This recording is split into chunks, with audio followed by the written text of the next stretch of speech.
መቼ ተነሱና የወዳደቁት ስማማ ስማኝማ አንተ የደማቅ ታሪክ ስሙን አስታውሰው ያጠላት ክንዱን አርዝሞ ሆዱ ሊሞላ በባህር ተንቦ በመጣ ጊዜ በትዕቢት ታክሞ ወየው አለ ጌታው መነፋቱ ያንገበግበው እምቢኝ ያለ ጀግናው መደፈሩ ይዘገንነው ኧረ አንተዬ ያ ጠላት ልክ ማያውቀው ደመራ ሊሆን ምን አንቀዠቀዠው ጭብጥ ገብቶ ሊጮህ የልብ ቀፎ ምን አስነካው ስማማ ስማኝማ አንተው ይህ መሬት አሁን ያለህበት አፈር ብቻ አይደለም ደም ጭምር አለበት ይህ ስፍራ አሁን የቆምክበት መሬት ብቻ አይደለም አጥንትም አለበት ሀገሬ ወጣ አድዋን ሰምቶ ክተት ነውና ጠላት ከዚህ መጥቶ አየም መብርሃን አየም አምላክ የሌላው ጊዮርጊስ የሌላው ሰማዕት ሕዝቦቿ ያሉ ኢትዮጵያን ማንም አይነካት የአንድነት አገር የነጻነት መስራት ሀይቀኛ አንተኝ አምዬ እንዳትጣላኝ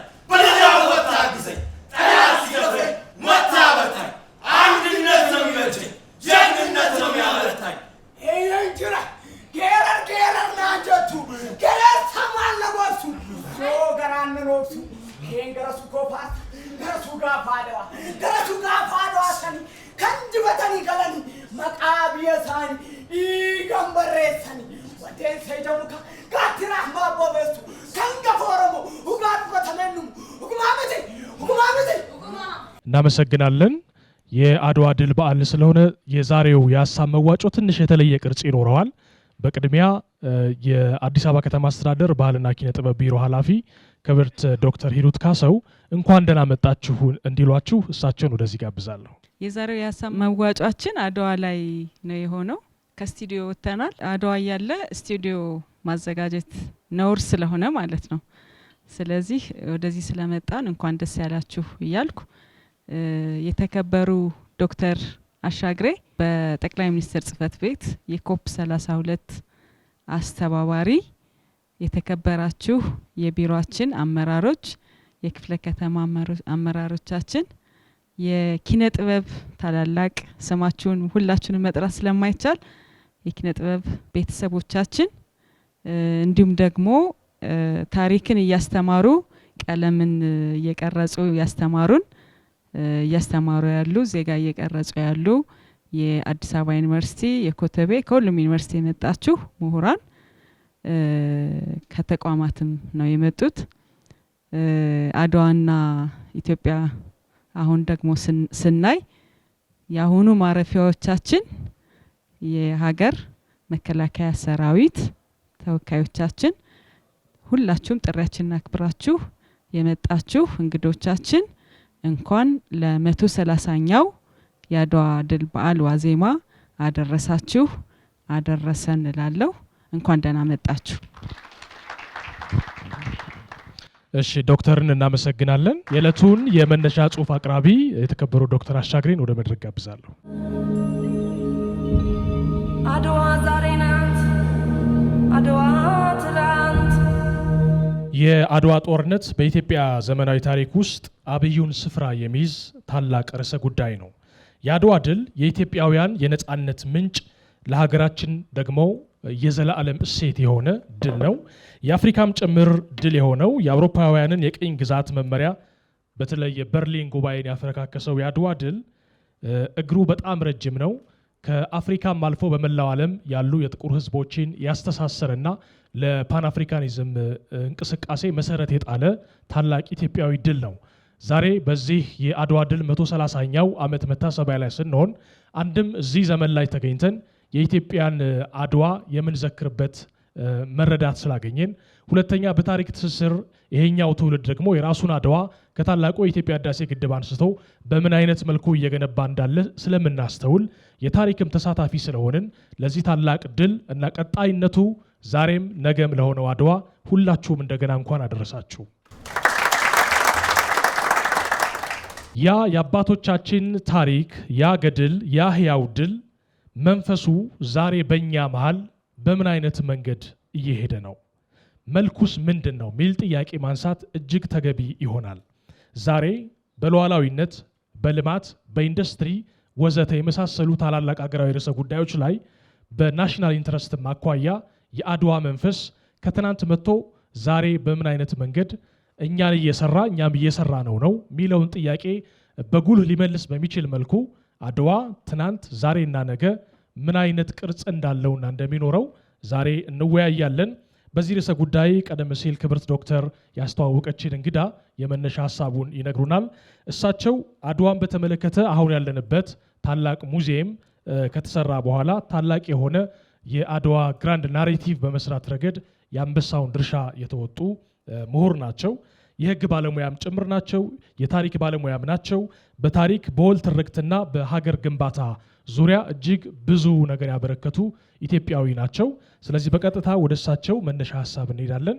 አመሰግናለሁ ክብርት ዶክተር ሂሩት እና ሌሎቻችሁ። በሾርት ኖቲስ ነው የመጣሁት። እንግዲህ እንደ ተቀመጠው አድዋን በዛም ካየነው አድዋ ከታሪክ ባሻገር ያየነው ማለት ነው። አድዋ እንደ ታሪክ በቃ በ1896 እንዲህ ሆነ ብለን አክሽን ኦሪየንትድ የሆነ አይደለም አድዋ። ስለዚህ ከታሪክ ባሻገር ስናየው ምንድነው አድዋ የሚለው ነው ትንሽ እኔ ነካነካ ማድረገው። አድዋ በጣም ኮምፕሌክስ የሆነ ነገር ነው። አይ ሆፕ በቅርብ ጊዜ የሆነ መጽሐፍን በሙዚየም የሚመረቅ ይመስለኛል። ኮምፕሌክሲቲው ከዝግጅቱ፣ ከዲፕሎማሲው፣ ከውጊያ ስትራቴጂው ከዛም ቀጥሎ ደግሞ ባስከተላቸው ነገሮች በጣም ኮምፕሌክስ ነው። አይታችሁ ከሆነ ብዙ ጊዜ ይወራልና የአድዋ ጦርነት ኢቭን በአሜሪካውያን ማሪን ኮርፕስ በፈረንጆቹ በ1939 ታትሞ ከወጣው የማሪን ማኑዋል ራሱ የአድዋ ጦርነት ትንተና በደንብ ቁጭ ብሏል እና ማኬት እንዴት ተብሎ በደንብ ተተንትኗል። እኔ ዛሬ ማቀርብላችሁ እንግዲህ በጭሩ ሁል ጊዜ በሀገራችን ስናስበው ጠላት ወረረን ተብሎ ሲነገረን ሆ ብለን ወተን በጦር በጋሻ በቃ ደረታችን ሰተን አሸንፈን መጣን የሚለው ናሬቲቭ ነው። እሱ that's over simplification። ይሄ ትልቅ ዲፕሎማሲ፣ ትልቅ የጦር ስትራቴጂ፣ ትልቅ የሀገር ግንባታ ወይ ደግሞ ያኔ የነበረን ስርዓት በጣም ዲሴንትራላይዝድ ከመሆኑ የተነሳ ሞር ኦፍ ኮንፌዴሬሽን ነበር። ያንን ሁሉ አሰባስቦ ከ1000 ኪሎ ሜትር በላይ ሄዶ መጓዝ፣ ተጉዞ ሄዶ መዋጋት፣ ማሸነፍ ያው ዛሬ ስናየው ሁላችሁም በታክሲ ወይ በራይድ ወይ ነድታችሁ ነው መጣችሁት። እነሱ ከዚህ እስከ አድዋ ራሱ 1000 ኪሎ ሜትር ነው ከ150 ቀናት በላይ በእግር ተጉዞ ከሐረር ከወለጋ ከጅማ የመጣውን ደግሞ በዛው አስቡ። 8 መሰረታዊ ነገሮችን ነው ማነሳላችሁ ዛሬ። እንግዲህ አድዋ ከታሪክ ባሻገር ብያቸዋለሁ። የመጀመሪያው አድዋ የኢትዮጵያ ሉዓላዊነት ፋውንዴሽኑ ነው፣ ምሳሌም ነው። ሁል ጊዜ ስናወራ በቃ 3000 ዓመት ታሪክ ሉዓላዊ ሀገር ስንል ለማለት ብቻ አይደለም። ይሄ የአድዋ ባይኖር ኖሮ የለም ማለት ነው። እንደ ማንኛውም ሀገር እኛም ዛሬ የአድዋ ድል እንደምናከብረው የኢንዲፔንደንስ ቀን ነበረ የምናከብረው። አድዋ የኢትዮጵያ የሉዓላዊነት መሰረት እና በተጨማሪ ምሳሌ ነው ማለት ነው። ሬመን ጆናስ እንዳለው ሌሎችም አድዋ ደግሞ የኢትዮጵያ እንደ ሀገር ቀጣይ ወይ ደግሞ ሌጋል ኮንቲኒቲ እንዲኖራት ያደረገ ትልቅ ክስተት ነው። አሁን የ3000 ዓመት ታሪክ የምንለው አድዋ ባይኖር ኖሮ ብሬክ ይኖረው ነበር ማለት ነው። ብሬክ ከኖረው ደግሞ የሀገር ቀጣይነት የሚለው ነገር ያው ዝም ብሎ የአፍሪካ ቦርደር ሁሉ ጊዜ እንደምናስበው ከበርሊን ኮንፈረንስ በኋላ ነው በብዛት የተሰመሩት። አሁን እነሱ ልጆቹ እንዳቀረቡት ይሄ መሬት ደምም አለበት አጥንትም አለበት እያንዳንዱ ቦርደር ላይ ያለው እንግዲህ አድዋም የዛኛው አንድ ምሳሌ ነው። ሀገር አይቀጥልም ነበር፣ ኮንቲኒቲ አይኖረውም ነበር። የ3000 ዓመት ታሪክ ምናምን አንልም ነበር።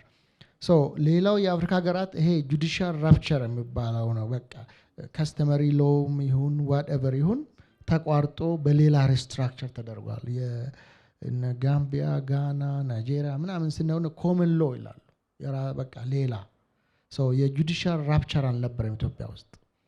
አነሰን በዛ የነበረው ነው የቀጠለው። ስለዚህ ያ በመኖሩ ኢትዮጵያ ሊግ ኦፍ ኔሽን አሁን ዩኤን ውስጥ እኛ ፋውንዲንግ ሜምበር ነው። እንግዲህ ጥቂት ሀገራት ናቸው በ1945 የዩኤንም መስራች የነበሩት። ስለዚህ ያ በመሆኑ እኛ የጁዲሻል ራፕቸር አልነበረም። ዲፕሎማሲም እንደፈለግን ቀጥለናል።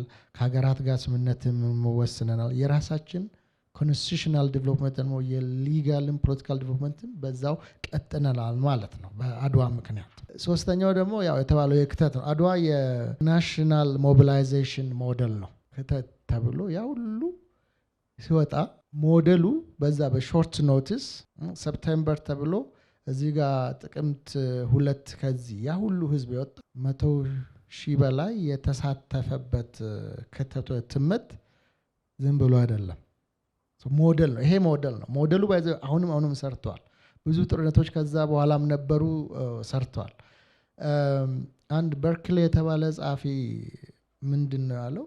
አሮጊት አልቀረች፣ ሽማግሌ አልቀረ፣ እርጉዝ አልቀረች፣ ህፃን አልቀረ፣ አካል ጉዳተኛ አልቀረ፣ ማየት የተሳነው አልቀረ። ይሄ ለጦርነት ዘመቻ ሳይሆን አንድ ሀገር ተነቅለው ወደ ሌላ ሀገር የሚሄድ ይመስላል ነው አለ። አሁንም መልሰን መላልሰን የምንጠቀመው ነገር ነው እና ይሄ የሚያሳየው አድዋ የብሔራዊ አቅማችን ምን ሊሆን እንደሚችል ነው የሚያሳየው። ያኔ ትንሽ ነበር፣ ነው 130 ሚሊዮን ደርሰናል።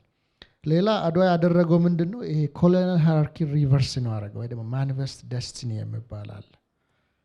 ያ ምንድን ነው? ብዙ ጋዜጠኞች አትላንታ ኮንስቲቱሽን ብዙ ይሄ አይቀሬ ነው። ኮሎምበስ ወደዚህ ከመጣ በኋላ ኢንዲጂነስ ፒፖ ኢን አሜሪካ ተዋግቶ መጨረሻ ላይ ተሸነፉ። በቃ መፈራገጣቸው አልቀረም፣ ግን ተሸነፉ። የአፍሪካም እንደዛ ነው። ጥቁር ነጭን ማሸነፍ አይችልም። እናሰለጥነዋለን። ስለዚህ ይሄ ማኒፌስት ደስቲኒ አይቀርም ብሎ ኢቭን ከአንድ ዓመት በፊት ስለ አድዋ ስለ ኢትዮጵያና ስለ ኢታሊ ራሱ ጽፏል። ለምን ይጻፍ ነበር? የውጫሌ ስምምነት ከተፈረመ ጀምሮ እስከ ጦርነቱ ጊዜ ድረስ ስለ አድዋና ስለ ኢትዮጵያና ስለ ኢታሊ ብዙ ይጻፍ ነበር። አይቀሬ ነው ማኒፌስት ደስቲኒ። ይሄ አይቀሬ ስለሆነ ምንም እንትን የለውም። ያንን ነው ሪቨርስ አደረገው። ያ ሪቨርሳል ደግሞ ይሄ በዚህ ምሁራን እንግዲህ አላችሁ፣ ይሄ ኤፒስቴሞሎጂካል ኦርደሩን ነው ሽፍት አደረገው ማለት ነው። የሰዎች የአስተሳሰብ ፓራዳይም ሽፍት፣ በቃ ጥቁሮችን ማሸነፍ ይችላሉ እንዴ ምናምን የተባለው ከአድዋ በኋላ ነው መጣው። አሁን በብዛት ብዙ የአፍሪካ ሀገራት ስትሄዱ ለምንድን ነው የባንዲራ ቀለማችሁ ይሄን ያለው ሲባል ይነግሩሃል። አድዋ ባይኖር ኖሮ ያም አይኖርም ነበር። ይሄ ሲምቦል ነው። ይሄ ማኒፌስት ደስቲኒውን ማስቀየር ብዙ ነገር ነው መጣው። አሜሪካ ውስጥ ለምሳሌ ሰዎች ወጥቶ የኢትዮጵያን ቸርች ብሎ አቋቁማሉ። ከቸርች ራሱ አውጥቶ ኢትዮጵያን ቸርች። ሳውዝ አፍሪካ እዚህ በአፓርታይድ ሳውዝ አፍሪካ ራሱ ኢትዮጵያን ቸርች። ያ ማለት we are ፍሪ ነን ከናንተ ኢንዲፔንደንት ነን የሚለውን ነው የሚያሳየው። ብዙ ሰዎች ኢቭን ማርክስ ጋርቬ ሌሎቹም ብዙ ነገር ከዛ ተነስቶ ጽፏል። ስለ በኋላም አሁን ታች ሆፕፉል አይታችኋል። የፓን አፍሪካን ሴክሽን ስታዩ ማንዴላ ምን አለ፣ ጆሞ ኬንያታ ምን አለ፣ ኬኔት ካውንዳ ምን አለ፣ ሁሉም ሪፈር የሚያደርጉት ወደ አድዋ ነው። የአድዋ መኖር ተስፋ እንዲኖረን አደረገ። ኳሜ ንክሩማም ንጉሥ ኃይለ ሥላሴን እዛ ቀዳማዊ ኃይለ ሥላሴን እዛ ጠርቶ ተስፋችን ሁል ጊዜ ኢትዮጵያ እስካለች ድረስ እኛም ነፃ እንሆናለን የሚል ነበር ነው ያለው። እንግዲህ ብዙ የፓን አፍሪካን ሙቭመንት መሰረት ነው ስንል አሁን በ1900 የመጀመሪያው የፓን አፍሪካን ኮንፈረንስ ለንደን ሲደረግ ኢትዮጵያ ተሳታፊ ነበረች እና እንግዲህ ከ4 ዓመት በኋላ ማለት ነው ከአድዋ ምንድነው አንዱ ከአቋም መግለጫቸው አንዱ ነጥብ የዓለም መንግስታት ኢትዮጵያውያን በደማቸው ያስከበሩትን ነፃነታቸውን እንዲጠብቁላቸው እንጠይቃለን ነው። ከዛም ቀጥሎ የመጣው ከአድዋ ጋር ተያይዞ እንዳልኳችሁ ያው መጽሐፉ አድዋ ኮምፕሌክስ ነው ሲጻፍም ሲነገር ሆፕፉሊ በቅርብ ቀን የሚወጣ መጽሐፍ ይሄንን በደንብ ለኢትዮጵያውያን ግልጽ ያደርገዋል ብዬ አምናለሁ። እና ባጭሩ የኢንተሌክቹዋል አርኪቴክቸሩን ዲስራፕት ነው ያደረገው የአድዋ ድል። ስለዚህ ነው አድዋን ስናይ በቃ የአንድ ቀን ጦርነት በጦርነት ደረጃ የ6 ሰዓት ጦርነት ነው ባዘው በ6 ሰዓት ጠዋት ተጀመረ ወደ 11 ሰዓት ተኩል አካባቢ እዛ በኋላ ወደ ከቀኑ 6 ሰዓት ላይ አለቀ። ከ6 ሰዓት 10 ሰዓት የነበረው የተደበቁትን ምርኮኞች ቁስለኞች ማንሳት ምናምን ነበር ይላሉ። የ6 ዓመት ዲፕሎማሲ የ6 ወር ዝግጅት የ6 ሰዓት ጦርነት በዛ ደረጃ ነው። ከዚህ ይህንን ደግሞ በደንብ የምትረዱት የጣሊያን ወታደሮች የጻፉትን ደብዳቤ ብታነቡ ስለ አክሽን እኔ ወደ አክሽኑ ላለመሄድ ነው። አክሽኑ ሞር ኢንጌጂንግ ነው። እገሌ በዚህ ወጥቶ እንዲቆርጦ ይሄ እንዳይወጣ እሱ ጋር በሄድ ብዙ ሰዓትም አይበቃንም። ግን የኢንተሌክቹዋል አርኪቴክቸሩን እና ይሄ ሬሻል ሱፐሪቲን ደግሞ የዘር የበላይነትን ሙሉ በሙሉ የቀየረ ነው። አንድ የሆነ ጋናዊ እዚህ መጥቶ ነበር። አንድ ወደ ማያ የሚባል አይታችሁታል። እሱ የሰራውን ቪዲዮ አንዳንድ ጊዜ እዚህ አድዋ መጥቶ ምንድን ነው ይሄ ብሎ ስጠይቃቸው እኛ ጣሊያንን አሸንፈን ኮሎኒያል ተደረግን ለዛ ነው ሲባል እንዴት በቃ ኮንሲቭ ማድረግ ራሱ አልቻለም። ያንን ቦታ መሄድ አለብኝ ብሎ አድዋ ራሱ ነው ሄደው እዛው ጦርነት የተደረገበት ቦታ ፎር መኒ አፍሪካንስ ይሄ እንትንም ሰምታችኋል። የባርባዶስ ፕራይም ሚኒስቴርም ያወሩትን አድዋ ለብዙ ስፔሻሊ ለጥቁር አፍሪካንስ የትም ይኖሩ የካሪቢያን ኖርዝ አሜሪካ እዚህም ያለው ትርጉም በተለይ በዛ ጄኔሬሽን የነበረው እነ ቢደብሊው ዱቦ እነ ማርክስ ጋርቬ ለሁሉም መሰረት ያለው ትርጉም በጣም ትልቅ ነው። ለምን ቅድም እንዳልኳችሁ ነው። ይሄ የኢንተሌክቹዋል አርኪቴክቸሩን ነው የቀየረው። በሬመን ጆናስ ቋንቋ ደግሞ የዓለምን ታሪክ በጭንቅላቱ ያቆመ ድል ነው ይሏል።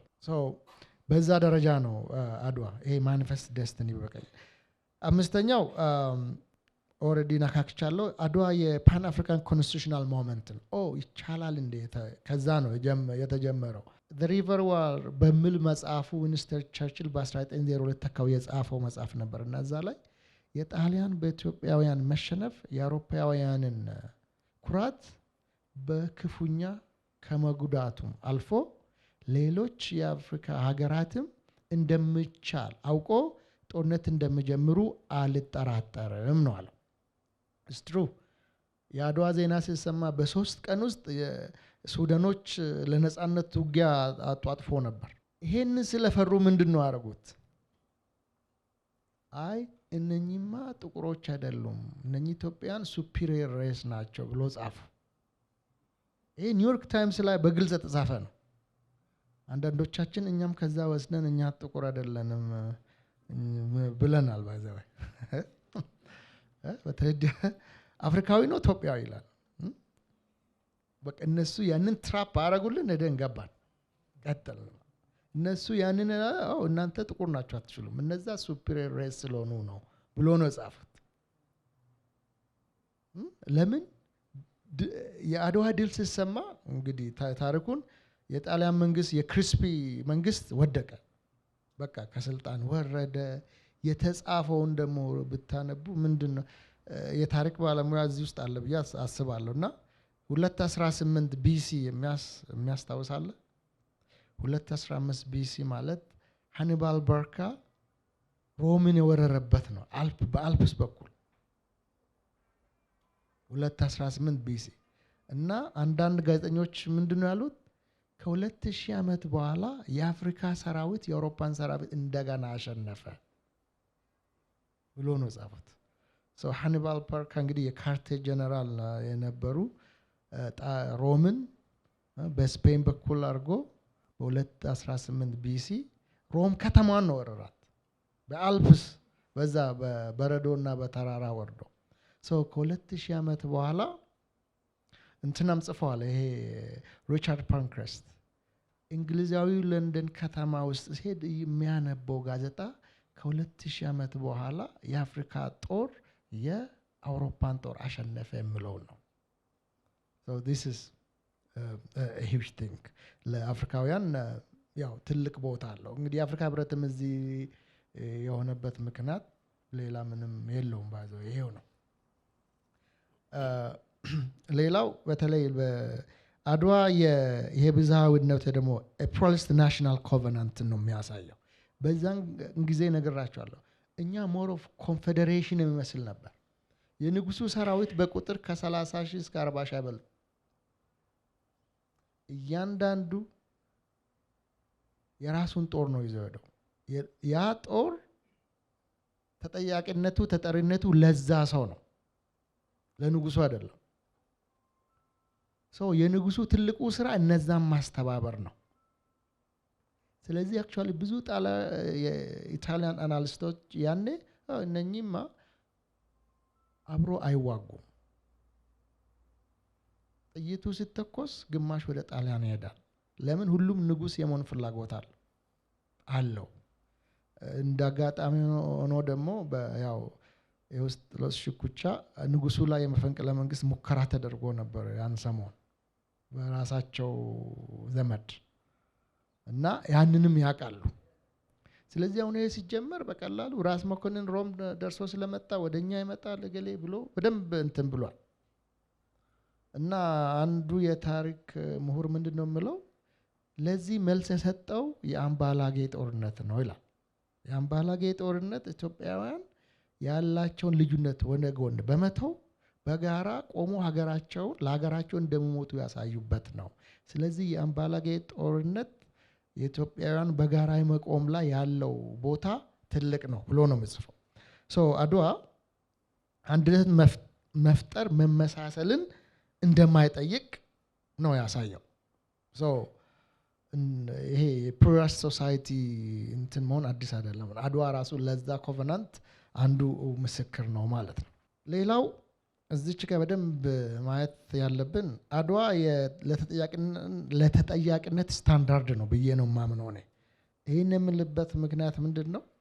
ሁል ጊዜ አድዋን እኛ ለምን እንትን እንላለን? አሸንፈን ብንመጣም መሬታችን ተቀማ፣ ተበዘበዝን፣ ፊውዳል እንዲያደርገን የሚል ብዙ ትችቶች ይነሳሉ። ብዙ ጸሐፊዎችም ኢትዮጵያ ኢምፔሪያሊስትን በሰሜን ላይ ብታሸንፍ ሄዳ ደቡብ ተመሳሳይ ስርዓት ዘርግታለች ብሎ የጻፉም አሉ። እነ ኤርሊች ብዙ እኔ ይህንን የማይበት እይታ አድዋ በሰዎቹ ድርጊት ሳይሆን መለካት አለበት። የነሱ ሰዎች በአድዋ ነው መለካት አለበት።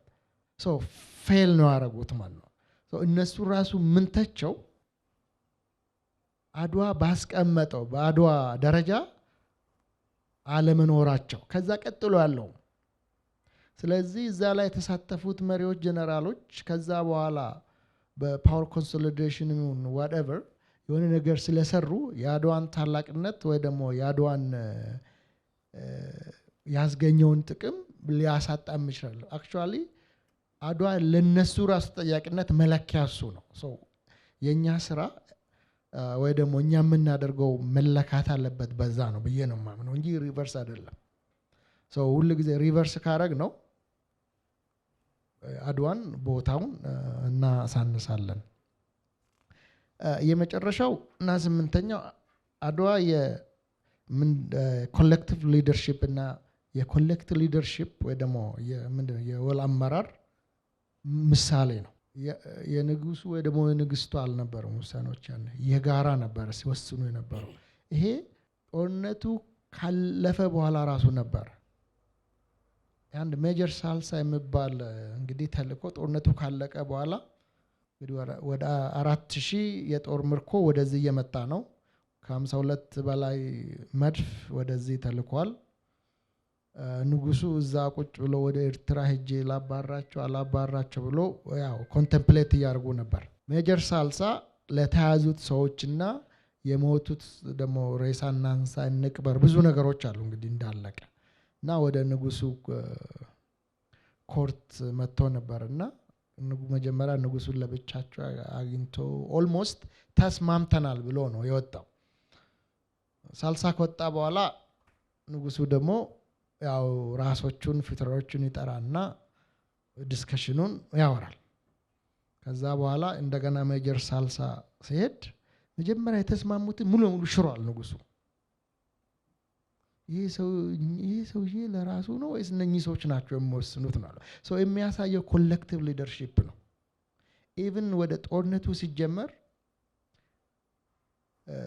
መቼ እንጀምር እንዴት እንጀምር ከአሉላ ከሁሉም በተለይ መሬት ከሚያውቁት ሰዎች ኢንፎርሜሽን ካላቸው ሰዎች በደንብ ነው ሰምቶ የሚያወሩት እና ውሳኔ የሚሰጡት።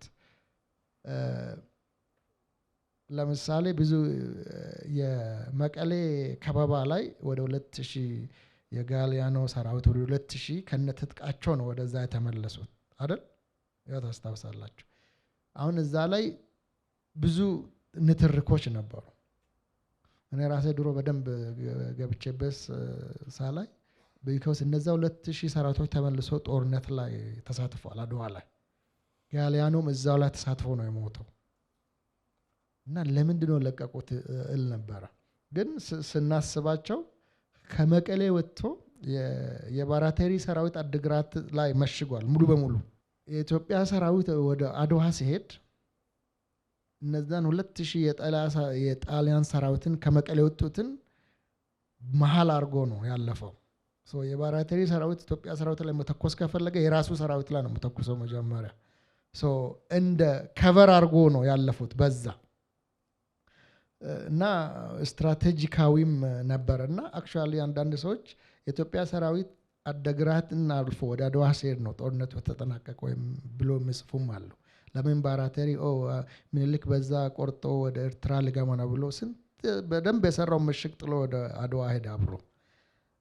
በጭሩ ሳስቀምጠው እነዚህ 8 ነገሮች ለኔ በተለይ ለዛሬ ትውልድ ኪ ናቸው፣ ከታሪክም ባሻገር ናቸው ብዬ ነው የማስበውና እነኚህም በደንብ ካየነው ዛሬም ነገም ተመሳሳይ እነዚህ በቃ ኦልሞስት ፋውንዴሽናል ናቸው ብዬ ነው የማምነው። አድዋ ለኛ በህግ ፍልስፍና አንድ ሃንስ ኬልሰን የተባለ ሰው የግሩንድ ኖርም ይምላል።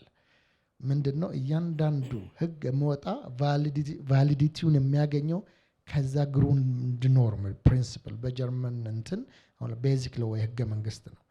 የኛም የምንሰራቸው ስራዎች የምናደርጋቸው ለሀገር ሆነ ለሌላ ቫሊዲቲያቸውን የሚያገኙት ከዛ ነው ከአድዋ ነው ማለት ነው። የኛን የአድዋን ኮንሲኩዌንስ የምንረዳው ሌላ በቅኝ የተገዛ ማህበረሰብ ውስጥ ሆነን ስንኖር ነው። እንዳጋጣሚ ሆኖ እኔ ድሉ ገጥሞኝ ብዙ ቦታ እጃቻለሁ። ለዛ ነው አንድ የቻድ ጠቅላይ ሚኒስትር ሳስጎበኘው አንዴ ምን አሉ እና ኢሞሽናል ነው የሆኑትና እያንዳንዱ የአፍሪካ መሪ ሳይሆን እያንዳንዱ አፍሪካዊ መጥቶ ነፃ ሀገር መሆን ነፃ ማይንድ ምን እንደሆነ ከዚህ መረዳት አለበት ብሎ አይ ቲንክ ኢንተርቪውም ሰጥቷልና ያለኝ የመወያያ ነጥብ ይሄ ነው። በጣም አመሰግናለሁ። ዶክተር አሻግሬን እጅግ አድርገን እናመሰግናለን። በመነሻ ሀሳባቸው በርከት ያሉ ነገሮችን አንስተዋል። በዋናነት በ8 ርዕሰ ጉዳዮች ላይ ነው መሰረት አድርገው ያነሱት። አድዋ የኢትዮጵያ የሉዓላዊነት መሰረትና ምሳሌ መሆኑን፣ ድሉ ባይኖር ኖሮ የኢትዮጵያ ታሪክ ቀጣይነቱ ይቋረጥ እንደነበር፣ አድዋ የብሔራዊ ንቅናቄ ሞዴልም እንደነበር በደንብ አንስተዋል። ጥቁሮች ማሸነፍ፣ ነጮች ደግሞ መሸነፍ እንደሚችሉ ለመጀመሪያ ጊዜ ያሳየ ድል መሆኑንም እንደዛው፣ የአድዋ መኖር ተስፋ እንዲኖረን ያደረገ መሆኑንም አንስተዋል። የፓን አፍሪካኒዝም እንቅስቃሴ መሰረት መሆኑንም ልክ እንደዛው፣ በጦርነት ደረጃ የ6 ሰዓት ጦርነት ቢሆንም ዝግጅቱና በኋላም ደግሞ ውጤቱና ትሩፋቱ ግን የዘላለም እንደሆነ ነግረውናል። የዘር የበላይነትን ሙሉ በሙሉ የቀየረ የዓለምን ታሪክ በጭንቅላቱ ያቆመ ድል ሌሎች ጻፊዎች እንዳሉት የብዝሃነት ደግሞ የቃል ኪዳን ማሳያ፣ የተጠያቂነት መለኪያ፣ የወል አመራር ምሳሌ እንደሆነ በደንብ አንስተዋል። እነዚህ በስምንት ከፍለው ያነሷቸው ነጥቦች ዛሬም ለዚህ ትውልድ ቁልፍ መልእክቶች እንደሆኑ ነው ያሳዩን። በድጋሚ ዶክተርን እጅግ አድርገን እናመሰግናለን። አሁን እሳቸው ካቀረቡት መነሻ በመነሳት እናንተ ደግሞ በልባችሁ ያለውን ዛሬ ቢነሳ በተለይ ከዋናው ርዕሰ ጉዳይ አድዋ ትናንት እንደ ታሪክ፣ ዛሬ እንደ ነባራዊ ሁኔታ፣ ነገ ደግሞ ቀጥሎ እንደሚመጣው ጊዜ ምን አንድምታ እንዳለው በውይይት ማዳበር እንችላለን። ቅድሚያ እጁን ላወጣ ለአምስት ሰው እንደተለመደው እድል እሰጣለሁ። አመሰግናለሁ። ትናንትና አድዋን ስናስታውሰው ዛሬ ደግሞ እኛ ምን ሰርተን ታሪካዊ ሆነን እንላለን። ነገን ደግሞ ለልጆቻችን የምናወርሰው ታሪክና ነገ ልጆቻችን ደግሞ የሚሰሩትን ታሪክ ጭምር አደራ ነው እንትን ነውና አድዋ እንደ ቀላል ነገር አይደለም ማየት ያለብን። አድዋ እጅግ በጣም ከታሪክ አልፎ የሆነ ጉዝ በጣም ትልቅ ነገር ነው። ምን ይልስል ለምንድን ነው እኔ የሁለቱም ጦርነት ቤተሰብ ልጅ ነኝ። በ1896 አቴ መልሰው እንደገና አቴ በ1928 እስከ 33 እናቴም እናት አርበኛ ታየሽ ከተማ እንደዛው ናት። ታሪካቸውን እየሰማሁ ነው ያደጉት። ጨርሶ መጀመር አድዋ እንዲሁ ስንመለከተው አሁን ላይ ሆነ ሳይንቲፊክ በሆነ መንገድ ላይ ጦርነት የምናካሄድ፣ አድዋ ግን ሳይንቲፊክ ባልሆነ በባዶ እግራቸው ሄደው የ6 ሰዓት ጦርነትን ጨርሰውት ነው የጀመሩት። ይሄ ማለት ምንድነው? በአምባላጌ ላይ ቅድም ዶክተር እንዳወሩት ኢንፎርሜሽን እንዳሁኑ በመገናኛ አይደለም፣ በሬዲዮ አይደለም። ስለዚህ ትእዛዝ የሚቀበሉት ወደ ቅርብ ባለቃቸው አለቃ ነው። ያንን የጨረሱት ቦታውን ቅድም መልክዓ ምድሩን በሚያውቁ አመራሮች ግራዝማች፣ ቀኛዝማች፣ ፊታውራሪ ወዘተርፈ የምንላቸው የጦር መሪዎች አማካይነት አምባላጌ ላይ ጨርሰውት ሄደው ጀመሩት። ጨርሶ ያለቀው ጦርነቱ እዚህ ነው። ያ ጥይት መተኮስና ቦታውን መያዝ ነው። ትልቁ ሂስትሪው ታሪኩ ይሄ ነው። ምክንያቱም አንድ ስለሆንን ኢትዮጵያኖች አንድ ስለሆንን የምንጨርሰውን ነገር እዚህ ጋር መጀመሪያ ጀምረነው ነው የጨረስነው። አንድ ስለሆን በልቦናም በምንም አንድ ስለሆን ነው። ሌላው አድዋ ምንን ያካትታል ብለን ብንል አባቶቻችን በጦር በጎራዴ በሆኔ እቺን ሀገር ድል ሰጥተውናል። ነፃነት አይደለም። ብዙ ጊዜ አንደኛ ዓለም ጦርነት እንላለን አድዋና አንደኛ ዓለም ጦርነት ኢትዮጵያ ውስጥ አልገባም።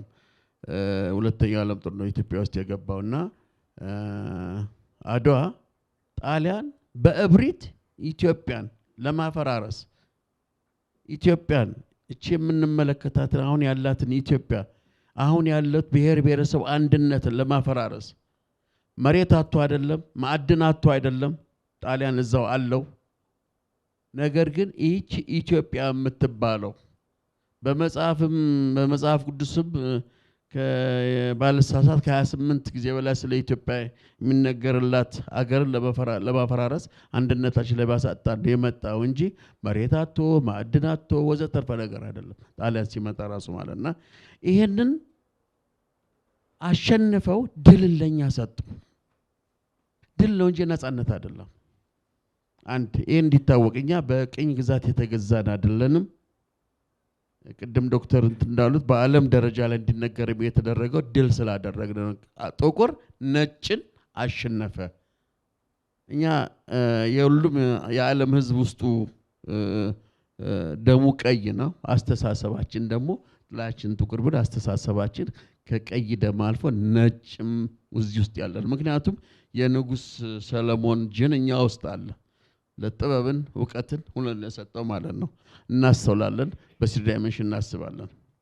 ወደ ዛሬው ላይ ስመጣ አሁን ያለው ትውልድ ባለ ታሪክ ትውልድ ነው። አባቶቻችን በጦር በጎራዴ ነው፣ እኛ በስክሪፕቶ ነው። ይሄን ስል ምንድነው? ክብር ይገባናል አሁን ላለው ትውልድ ማለት ነው። አባቶቻችን በጦርነት ድልን ከሰጡን እኛ ደግሞ እንዴት ባለ ታሪክ ሆነን ነው? ባለታሪክ የሆንበት በ14ኛው ወደ በ16ኛው ክፍለ ዘመን አባይን ለመግደብ ሐሳብ ነበራቸው የነበሩት እነ ንጉስ ዳዊት ምናምን ነበራቸው። ግን አባይን ለመገደብ ሐሳብ ኖራቸው እንጂ አልጨረሱትም። ወደዚህም ስንመጣ ያንዳንዱ የነበሩት መሪዎች ሐሳብ በሐሳብ ደረጃ አለ እስከ አፄ ኃይለ ሥላሴ ድረስ። አፄ ኃይለ ሥላሴ ትልቅ ስራ ነው የሰሩት። ምክንያቱም አሁን የተሰራበትን ቦታ መናቅ የለብንም። አሁን የሰራ አባይ የተገደበበት ቦታ ከአሜሪካን ሀገር መሐንዲሶችን አስጠንተው ምን ብለው ምን አሉ? እኛ በአሁን ሰዓት አባይን እንገድብ ብለን ብንል አቅም የለንም፣ ሀብቱም ሁሉም ነገር የሚለን ነገር ግን የውጪ ሀገር እርዱን ስጡን ብንላቸው ግብፅን ላለማስቀየም ፈቃደኛ አይሆንም ብለው አሁን ያለው ትል በራሱ መሐንዲስ በራሱ ገንዘብ በራሱ ሁለመናው አባይን የማይል ከአድዋ ያልተዳነሰ ሂስትሪ ታሪክ ሰርተን ይሄው ላለማሳየተናል። አንዴ ነው። ሁለተኛው ድል መስራት ያለብን የባህር በር ነው።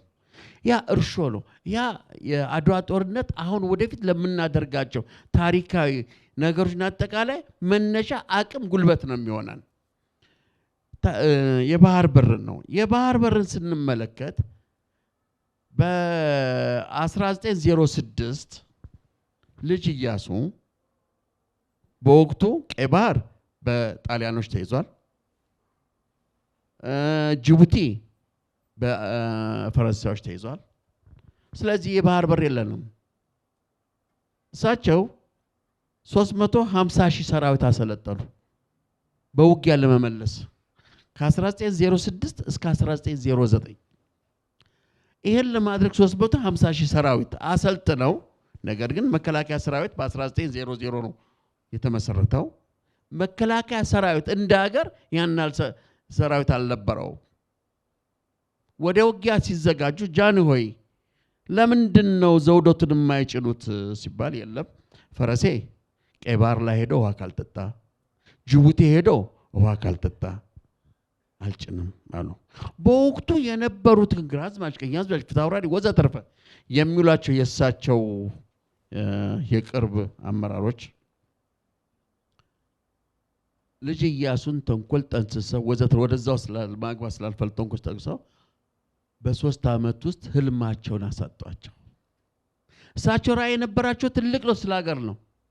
እነዚህ ደግሞ ሌላ ነው የጠቀሙ። ቅድም ዶክተር እንዳሉት መቼስ ሁሉም ውጊያ ለማሸነፍ ብቻ አይደለም ሄደው የስልጣን ፉክቻም ስልጣን ለመያዝም የሚፈልጉ ሰዎች ስለነበሩ ላይክ ይሄም እንደዛው ነበር። ከዛን ሰዓት ጀምሮ የባህር በራችን ያለ አግባብ እንደዚሁ ተወስዶብን ያለው አሁንም በጦርነት እንመልስ አይደለም።